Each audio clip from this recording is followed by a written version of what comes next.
Louis, thank you so much for joining us, for your willingness to be our first person. We are so glad to have you here. We could spend the next few days with you and still have much to learn, but we just have a short hour, so we're going to try to make as much progress as we can, and I'll start right away. Fine. While World War II started with Germany's attack on Poland on September 1st, 1939, the war's full impact on your family began with Germany's invasion of the Netherlands in May of 1940. Before you talk about the war and what happened to your family during the Holocaust, start first with just telling us about you and your family, what your life was like before the war. We were a very happy family, close. My parents gave us whatever they could. You saw me with an accordion. Mm-hmm. I mean, it was a time they actually would have wanted to have a piano, but they didn't think it was a time to buy furniture. Mm-hmm. So, I after this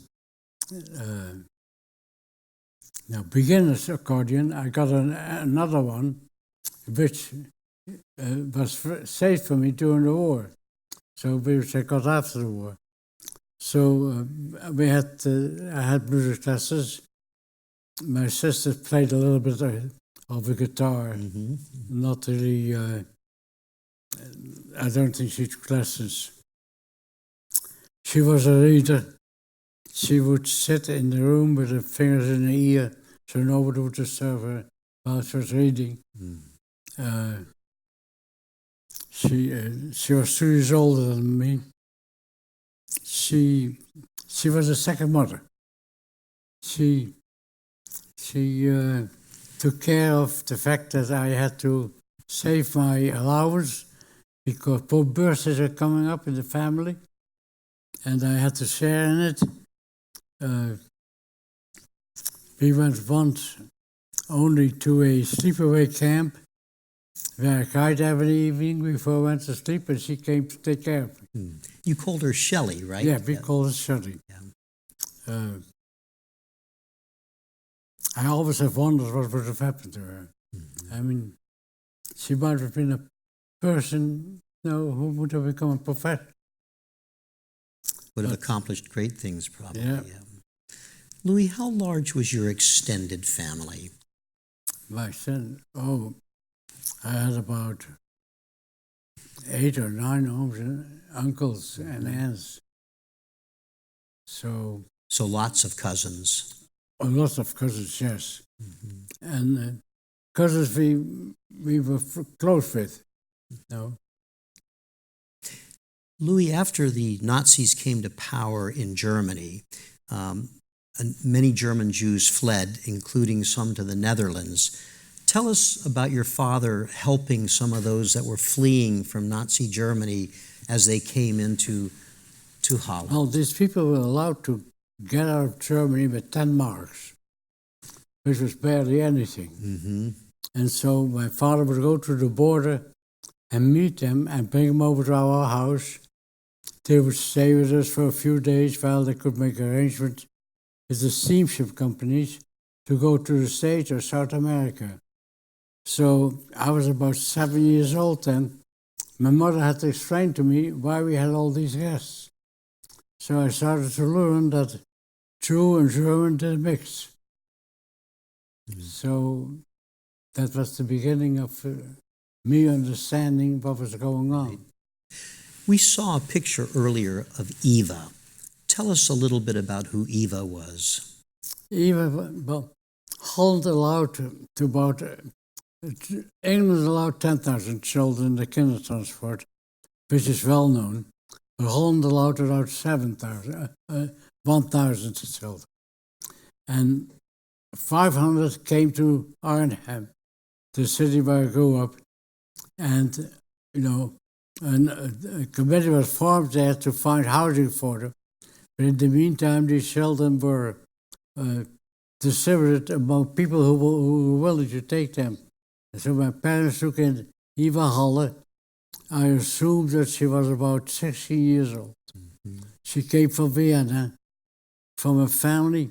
I've never known exactly what they did, but I know that Eva was interested in agriculture. She went to school in Holland for the agricultural architect, and then went into hiding. She survived, and she moved to Israel, where she operated as a agricultural architect, and she had children. But I never found contact. But I found out about Eva where she was when she had passed away already. Louis, when Germany invaded Poland, September 1939, World War II had begun. At that time, did your parents or others that they knew, do you think that they thought Germany would then invade the Netherlands? No, they never expected it. The Netherlands had been neutral in the First World War, and so they expected it would be neutral also in the during the Second World War. And as a matter of fact, I'm told, I've never heard it, that Hitler had a speech the night before they attacked Holland and said they would never attack that small country on his left flank. And of course they did on May 10th, 1940. What do you remember about the German invasion, and what did it mean for your family at that time? Well, my family realized that this was trouble. So we tried to get out of the country.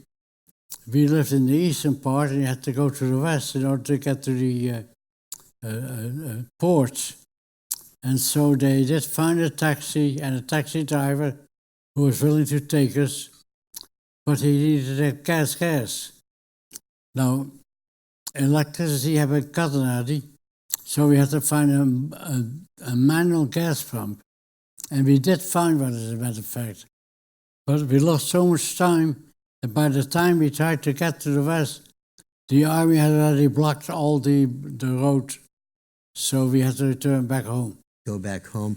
Before that happened, Louis, you shared with me two things. One was that when they actually marched in, you were awakened in the early morning by your dog. Yeah, that was because of a planes, dog fights overhead. Mm-hmm. Yes, the dog was barking. And then the other thing you shared with me is that the police came and said that you should open your windows. That's right, because they were going to detonate the bridge over the Rhine River. I mean, in 1944, there was the Battle of Arnhem, and the Allies tried to get across the bridge. That was the same bridge that the Dutch engineers blew up in 1940. So when you opened the windows, I opened the windows, but I started to hang out of the window, and when they blew up the bridge, I was just thrown back into the house because of the enormous pressure. Mm-hmm. When you came back after you tried to flee, you came back, of course, now the Nazis are in control. Yeah.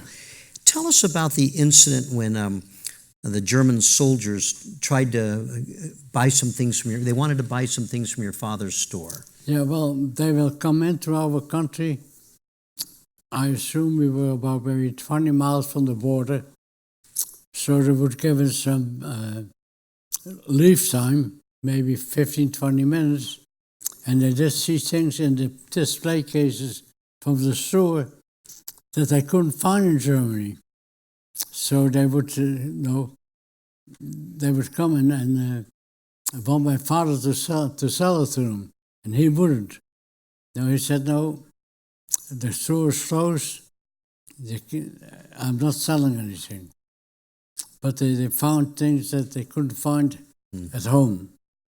You told me, Louis, that once Holland was under German control after May 1940, things were relatively normal until November of that year, and that you went back to school during that time. What happened after November 1940? Well, in November, actually, the first decree was issued that Jews couldn't be civil servants. Now in Holland, most of the universities were state universities. So the professors were civil servants.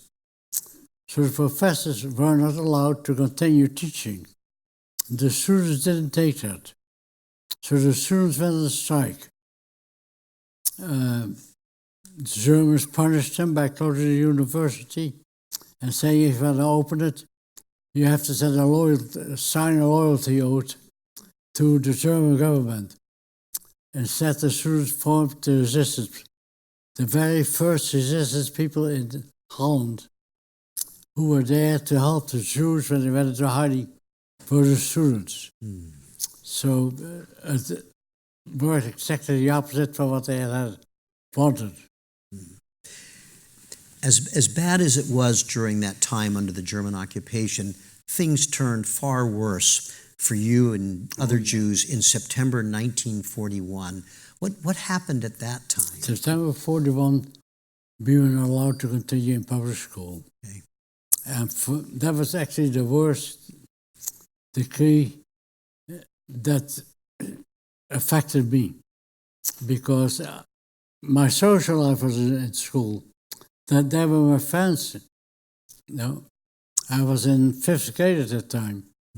So we had to wait till they created a school only for Jewish children with Jewish faculty.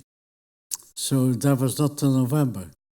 So at the same time, we were not allowed to enter houses of non-Jewish people, and non-Jewish people were not allowed to enter houses of the Jews. Now, my friend's parents said, don't worry about this. You want to play with your friend, you can come here and spend time. But I was afraid. What if somebody saw me who didn't like me? My parents would be punished. So that was just an impossibility. Tell us about your bar mitzvah. You were 13 at that time. The week before my bar mitzvah, the Germans, was one of their orders that Jews could not travel without a permit. But it would take 2 weeks to get the administration set up so that I could apply for permits. So when I had my bar mitzvah, none of my family could attend. None of my aunts, my uncles, my cousins, none of them. Louis shared with me a list that he made of a sample of restrictions issued by the Germans to Jews in the Netherlands, and it's just extraordinary. After the program, Louis is going to go up front where upstairs and where he can chat with people who want to, maybe an opportunity to take this look at this unbelievable list. Just June 4th, 1941, public playgrounds, swimming pools are off limits to Jews. Jews cannot stay in hotels, in beach resorts, tourist attractions such as the zoo, a museum, camping grounds, and playgrounds are off limits. Movie houses and theaters are off limits for Jews. That's just one of this long list of restrictions. Louis, you said to me that you and Shelley, you knew this was eating your parents up. Can you say anything more about that? Well, my parents were preparing to go into hiding. And so they were preserving food and thinking that we would be cut off completely from the rest of the world. But at the same time, they didn't tell my sister and me what they were doing, although they said, you can't talk about this. So it was a very tense situation within the family itself. And as your parents, of course, in 1942, roundups and deportations of Jews were underway, and as you said, your parents began making preparations. Their preparations were extraordinary. Share some of them with us. Well, they bought, I know, some of the nourishment that was used on the ships, because it was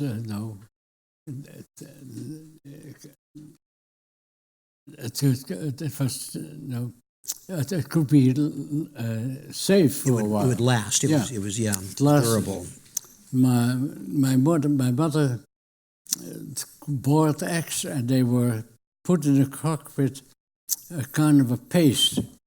I don't know what it was, but apparently that was the way it was done in Holland beforehand. Her parents were greengrocers, and they used to have those things for sale. So my mother knew how to make this. They made their own sauerkraut, also in crocks, and they were stored with one of the neighbors. Well, they had made arrangements with the other neighbor to go into hiding there, and a good part of our furniture was there. But when the day came that we went into hiding, people changed their mind. So we did. My parents didn't go to the hiding place, and they didn't get the food. And they had stored a great deal of it, and they didn't get any of it. That's right. What was the event that triggered your parents to go into hiding? What was prompted them to? We had a policeman who came and warned us not to sleep at home at night. The police in Arnhem, that they really got to be recognized for several of them having warned people. They weren't sure, but they were suspicious that they were going to be used by the Germans to locate the Jews that they wanted to deport. So they told us, don't sleep at home. My parents took the message serious. They asked the employee who had been there for about 10 years, their most trusted employee, whether my sister and I could go home with him and sleep at his house. And he says yes. My parents slept somewhere else. They told him where, and he was the one who went to see the next day whether they had come to deport us or not. Because after they had come to the house, the Germans would put a seal over the lock. So if there was a seal on the lock, you knew that they had been there. So he went to look, and he found out they had been there. So he told my parents. My parents said, I'll bring the children to the railroad station, and we got out of town because their original idea of where to go in hiding had fallen through. So where did they go from there? Pardon? When it fell through, where did your parents go? Well, we went to Amsterdam to a friend of theirs, and those friends, actually, we went first to Hilversum, where I had an uncle who was in hiding, who had been in jail for raising money for the resistance, and a clever attorney was able to get him out. They apparently never knew he was Jewish. While he was in jail, he met the people who were in the resistance, so he met his contacts. So my father thought the first thing is to go and see him, and indeed he found a hiding place for my sister within about 30 minutes. So then he told us where to go in Amsterdam, to France, and he was able to arrange for a hiding place for me the following day. Somebody came and took me. So then my parents found their own hiding place. Louis, over the next year, you and your sister Rachel were hidden separately in several different places while your parents were hidden together. Then Rachel joined your parents and you went into hiding with the Onderweegs family. Tell us what that year was like for you before you ended up with the Onderweegs family. That first year was a very painful year. And I was my first hiding place, as I told you, about 2 or 3 weeks after I was there, I was betrayed. Luckily enough, there were good policemen who helped me, and I went back to see my parents. They found me a new hiding place. I'm going to stop you for just a minute, Louis. Tell us what happened with that policeman when you were betrayed. What did he do? Somebody betrayed you. The policeman came to the house. Yes, and he said, "You will fake your arrest tomorrow morning. And one of us will travel with you to Amsterdam," because I said, if they can take me to Amsterdam, I can find my parents, and then you will be safe. The fact that it was important to have policemen travel with me is that they could claim that they arrested me if there was any control. The Germans used to control during the trains, looking for, especially for the ID cards. Now, I didn't need one. I was under 15, and if I had sat there just as a kid alone in a corner, would be enough for the Germans, to distrust me and to question me. So it was very, very pleasing to have a policeman with me who would claim that he would arrest me. He went with me to Amsterdam. I thanked him at the railroad station for having done that, and told him I would find my way, because I really didn't know if I could trust him. It was such a difficult time that you didn't know who was on your side. So when I started walking to find my parents, I was going to the place where I had left it. I kept looking over my shoulder to make sure he wasn't following me. As it turned out, he didn't. Unfortunately, I never have been able to find him, to take him. But that was a very good, patriot, that policeman. So once you were in Amsterdam, you went and you found your parents. I found my parents. So the lady where I was staying has rented them a room. And she didn't like to have a boy there. First of all, she said I only wanted a couple. So she really put a lot of pressure on my parents, and they found me another hiding place. Interesting enough, the same lady who didn't like to have me traveled with me on New Year's Day to a new hiding place.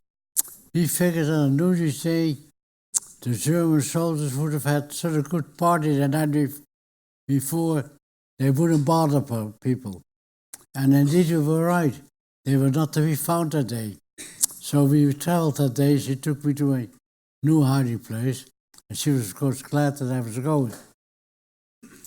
I stayed there for about 6 months. I always wondered that people had me. I mean, they risked their life, and they were nice to me. I can't understand that. But they were nice to each other either. One thing about going into hiding as a child, nothing is like home. So anywhere you go, you have to adjust to the way people think, to the way people act. And that was very much, in that particular case, the situation. But after 6 months, I left these people. Why did you leave there, and where did you go? Well, the people, they didn't think that I existed, which really wasn't true. Essentially, if you're in hiding, you are a non-person in a way. But they didn't think I needed a haircut. They occasionally would give me soap to wash, or change my linens, or give me clean underwear. They were just, thinking that nobody sees me, but they need to really care for me. I ate meals with them, that was true. But then one time, I had a cousin who needed a hiding place very urgently. So she came to stay with me. It was a girl. If it was a girl, they would make you help in the home. And so this cousin sliced an extra slice of bread for me. And they thought that that was theft. By that time, I was so fed up with these people that I lost my cool, and I told them off, and they didn't like it.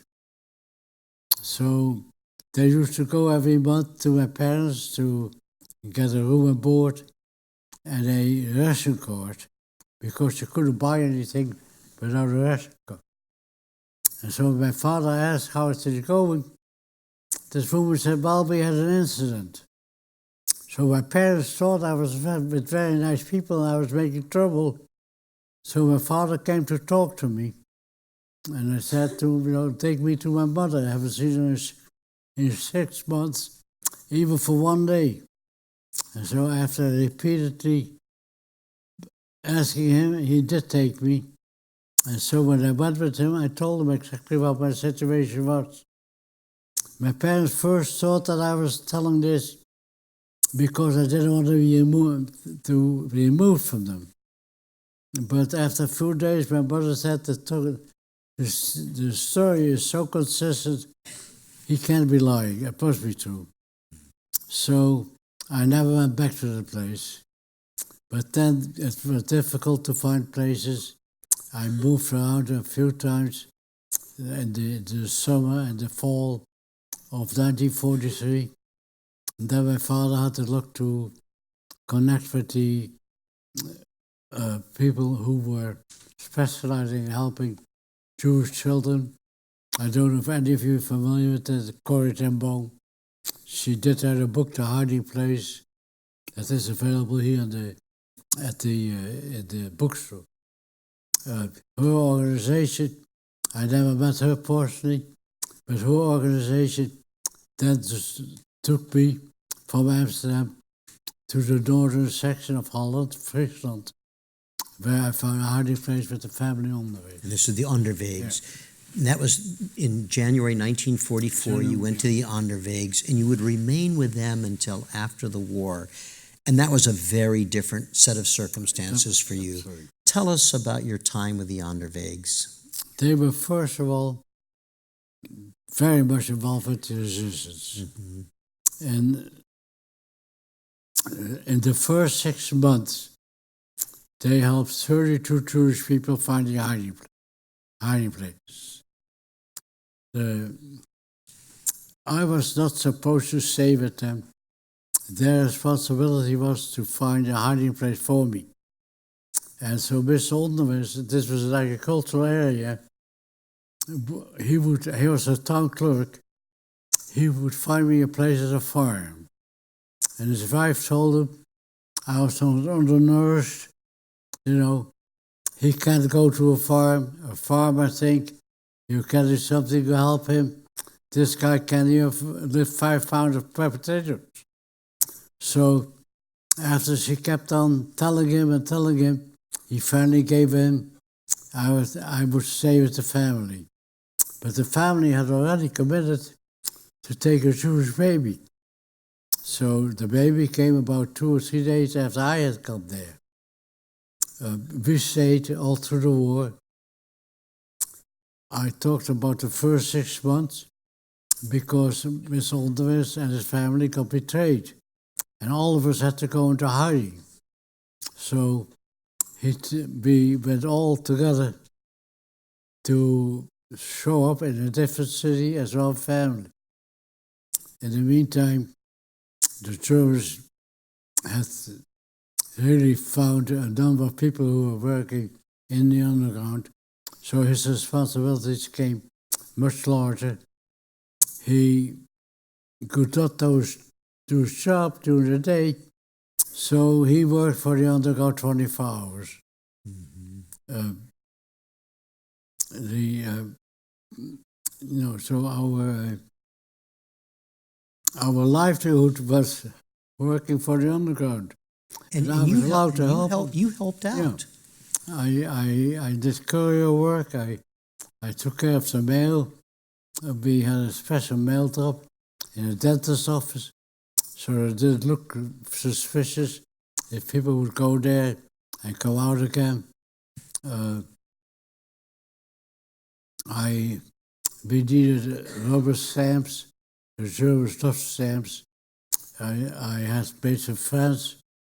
We went in to the German headquarters, told them we were electricians, that had called us to fix the lights. And we went to the rooms where we had these stamps and we left. So we did little things like that. Louis, you said to me that the Onderweegs really made you feel safe. Will you say more about that? They were just incredible people. They were absolutely convinced that they would make it to the end of the war. And we were. I mean, we were worried a few times that they were looking after us, but we always were able to get away before they came. They gave me a lot of feeling of confidence, you know, that nothing would happen to me as long as I stayed with them. They were really very, very, very believing in the fact that they would survive. You shared with me that Mrs. Onderweeg, she treated you not like you were a Jewish kid who just needed to be hidden, that you were a kid who didn't have a mom at that time, and she was going to be your stand-in mother during that time. That's exactly the position she took. That I was a child taken away from my mother. And so therefore she had to stand in for the mother. She felt the same way with the baby, who was almost 2 years old after the war, but his mother showed up. His father hadn't survived, and they had to turn over the child. And this was a very emotional moment, because they had exactly accomplished what they wanted. They had saved the child for the mother, but they also had bonded with the child. And so it was really remarkable how the child took to the biological mother within a few hours. The mother stayed with us for about 2 or 3 days, and then she left with him. She never got in touch again with the family till when Mr. Onderweegs, near to his 80th birthday, her youngest daughter, who was born after the war, and all of us heard about the baby, decided to find him, and did find him. And so when he was about 48 years old, I believe, he found out where he had been. His mother had never told him where he had been in hiding, and so he came to visit Mrs. Onderweegs. And we always have been in touch with him since then. Louis, in early April 1944, several months after you went to the Onderweeg family, your parents and your sister were arrested. You were 14. When did you learn what happened to your family, and tell us about that?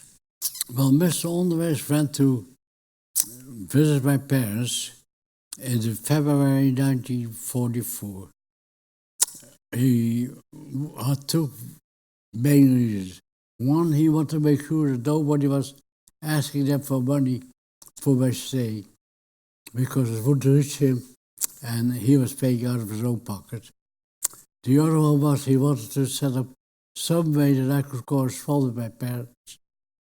And most importantly, he wanted to know my parents that I was staying with decent people, not the ones I had a bad experience with. Prophetically, he told them, if ever happens something to you, don't worry, I will treat him as my own son. Now, he didn't tell them who he was, or his name, or the town where he came from. But he told us that my sister was there. And he said, I could find a hiding place for her near where your son is, and the children could be together. So my parents thought it was terrific. So he said, I'll be back in about 6 weeks to get your daughter. And so when he came back 6 weeks later, he was about 5 days too late, and they had been betrayed and arrested. So I found out very early that my parents had been arrested. The officer who arrested your father, Yeah. he knew your father, didn't he? He knew my father, yeah. He knew my father's brothers. Mm-hmm. He knew the family. He had played barbers with my father after school. When they were kids? Yeah. And parenthetically, you also told me that he was the same police officer who arrested Anne Frank. Yes. Yes. See, Anne Frank, the only difference in Anne Frank, there was a German, an Austrian lady, who went with them. Mm-hmm. In the case of my parents, he was without them. He came to help us.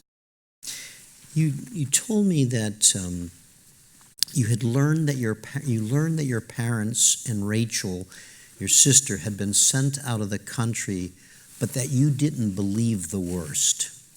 No, frankly, we actually didn't know what was happening in the camps. We knew there were camps.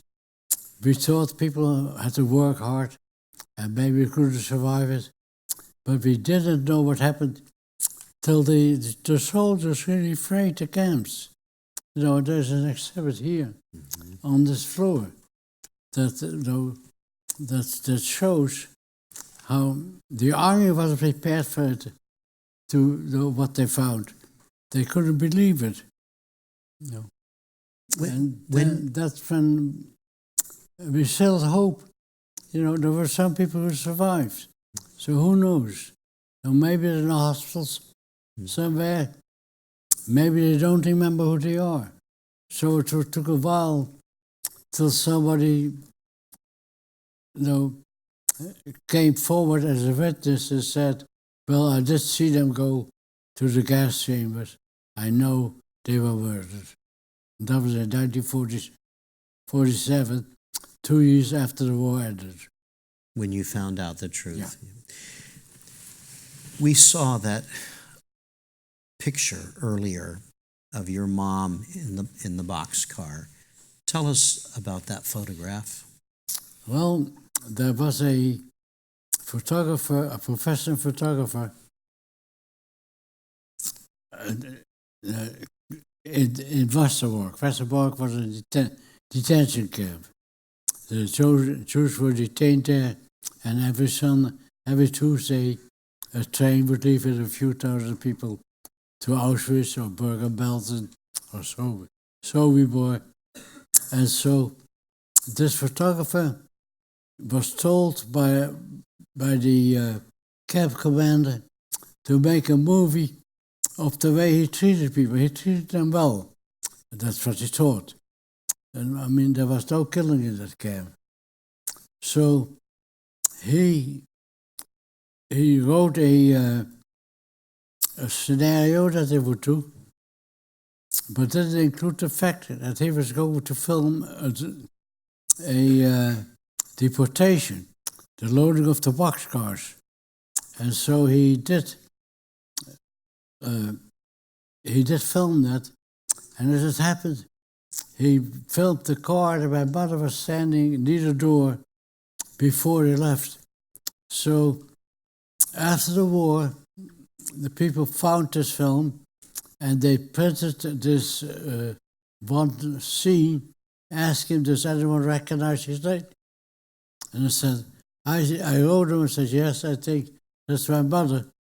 So they said, well, I was in the States. If you come to Holland, come to Westerbork, and we'll show you the frame, and you can permanently or definitely identify. And I did go, and it was no question, remember. So I did get the frame with the warning I couldn't use it for commercial purposes. The war ended, Louis, in May 1945. You remained with the Onderweegs until August of 1946. What do you recall of liberation and then what your time was like with the Onderweegs for the next 15 months?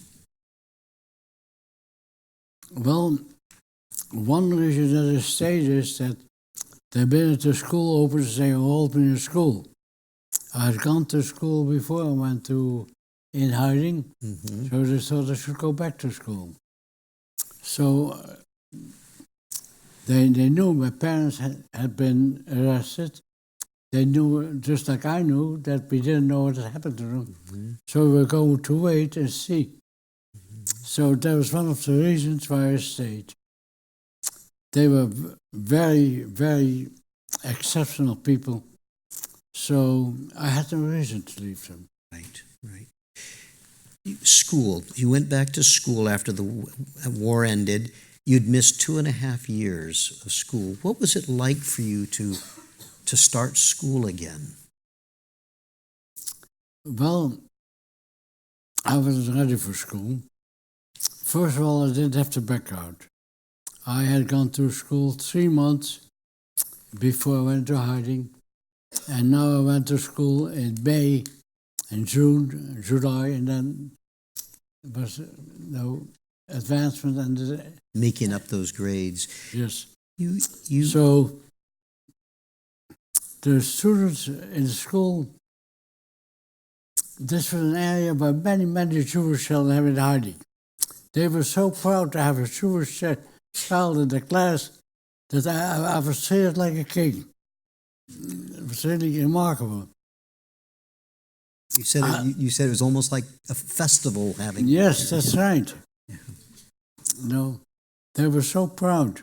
Many of them had known about people who were in hiding and kept their mouth shut. So they were really wonderful. So I was moved on to the 2nd grade, which was the wrong thing to do. But they felt sorry for me, I guess. So at the end of the 2nd grade, of course I couldn't keep up. So then I went to an orphanage, a boys' orphanage in Amsterdam for Jewish boys. It sounds horrible, but the truth of the matter is that both of these boys had the same background I had. We had lost our parents during the war. So we formed really an extended family. It was a very good thing to go there. We suffered the same pains. As a matter of fact, I'm in contact with one that we still know is alive, who is in Toronto, Canada.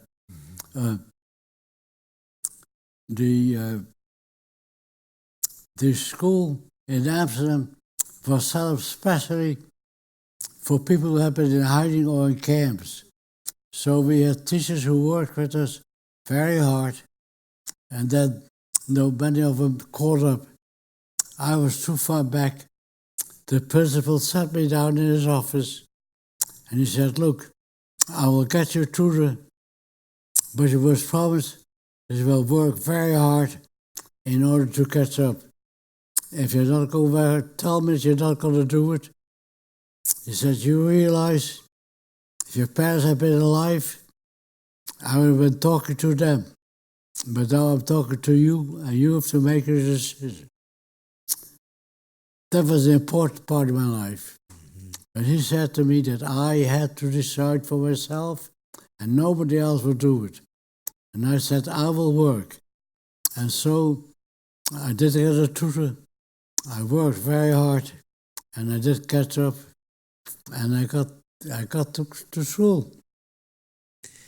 Louis, when you went to the boys' orphanage and left the home of the Onderweegs, what was that like for you to leave the Onderweeg family? It was in a way difficult, but we had a good talk and a good understanding as to why it was good for me to go back to a Jewish environment. I mean, that's what I grown up in, right, and that's what I wanted to do. And they supported it wholeheartedly. And you've been able to remain in touch with And I remained in touch with them. I visited them. Mm-hmm. They visited me here in the States. Mm-hmm. No. Louis, did any other members of your large extended family survive? Yes, I had an aunt and uncle. Oh, no, I had two aunts and uncle and one aunt who survived. But the one aunt lost her daughter and her husband. Another one, the whole family was intact. Was an aunt and uncle and a son. And then I had an aunt and uncle who had a daughter and lost her. Yes. Yes, sir. But everybody else was lost. Everybody else was lost, sir. Your father was an amateur film Yes. photographer. He used 8mm film, back in the late 30s and Yes. early 40s, and you have some of that film. Tell us how you got that film.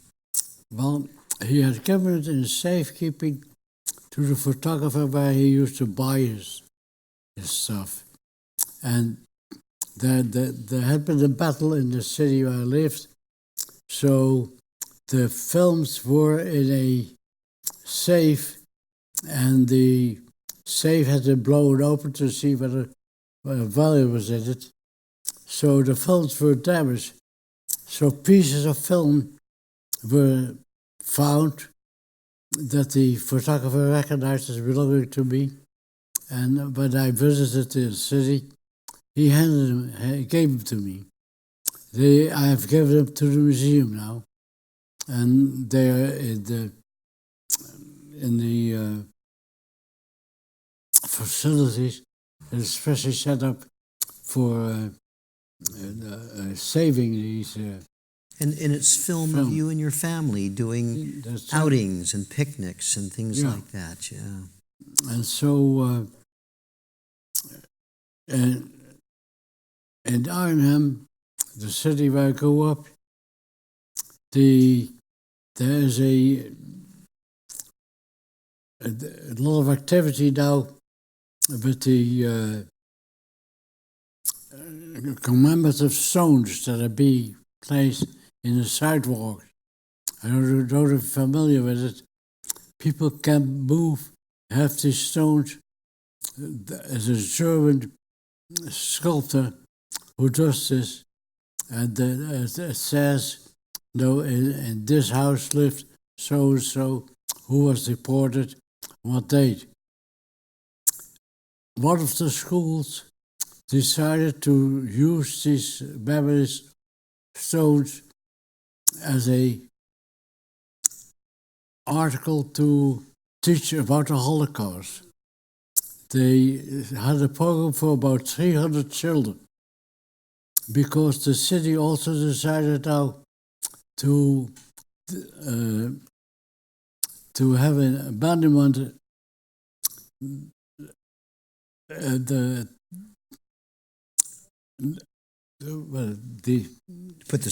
November. The event in November, right? Yeah. Yep. They have an event in November where they will have a monument to the 2,400 Jewish people who were killed, who lived in Arnhem. So some students developed posters. Some students made some films about what they thought the families might have been if they had stayed. And one student wrote a poem which was awarded and will be read at this event in November, right? Yeah. At the November the commemoration. That's commemoration, yeah. Yeah, before we came up on the stage, Louis told me that he just had gotten this poem written by this 15-year-old girl about Louis and his family. He read it. It's written in Dutch, but he read it, and it's really just beautiful. In the little time we have left, I want to just ask you a couple of other questions, Louis. You very generously shared with me your own personal memoir that you let me read.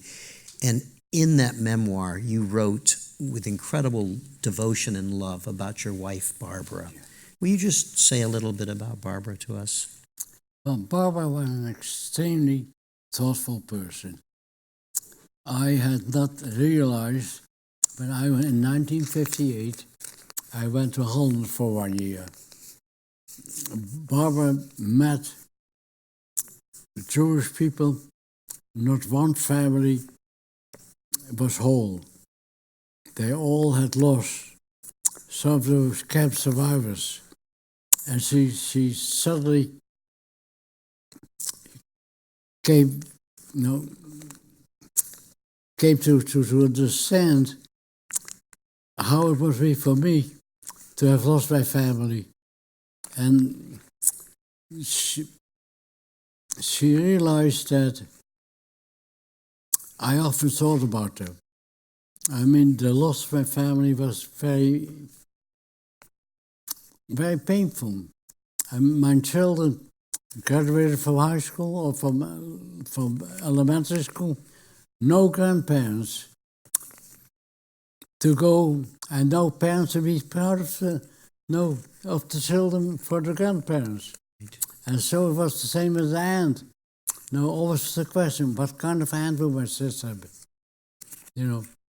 So I would shed a tear, and Barbara would know that I was thinking about my family again. And she was extremely, extremely helpful in helping me to get over this, because I grieved for a long, long time. We're going to close our program in just a moment. I'm going to turn back to Louis to close our program. Are you thinking about reading the poem? If I may. You may. Absolutely. I want to thank all of you for being with us today. It's clear, as I said at the beginning, we could have spent a long time here with Louis. We didn't even begin to talk about what happened after the war, going and fighting for the independence of Israel and the many other things that Louis did with his life. But thank you for being here. We'll have programs each Wednesday and Thursday until August 8th.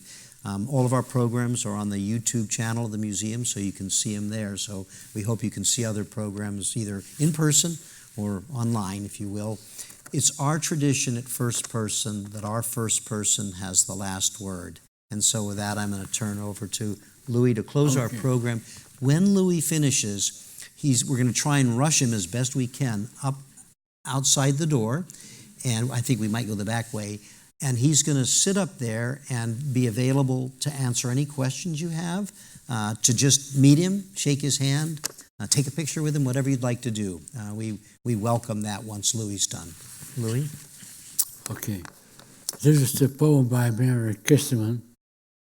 It's called Ignorant.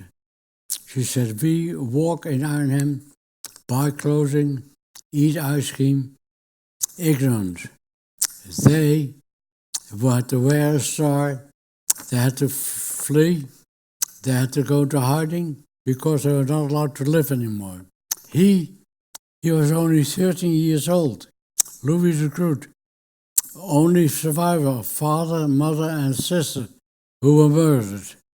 You can see him on his movies, a survivor of Arnhem who gave us his memories of family life. We think about our Jewish victims because they belonged to us in this city. We now walk differently on him. We buy clothing, we buy ice cream, but we know what has happened. It's a 15-year-old girl who wrote it.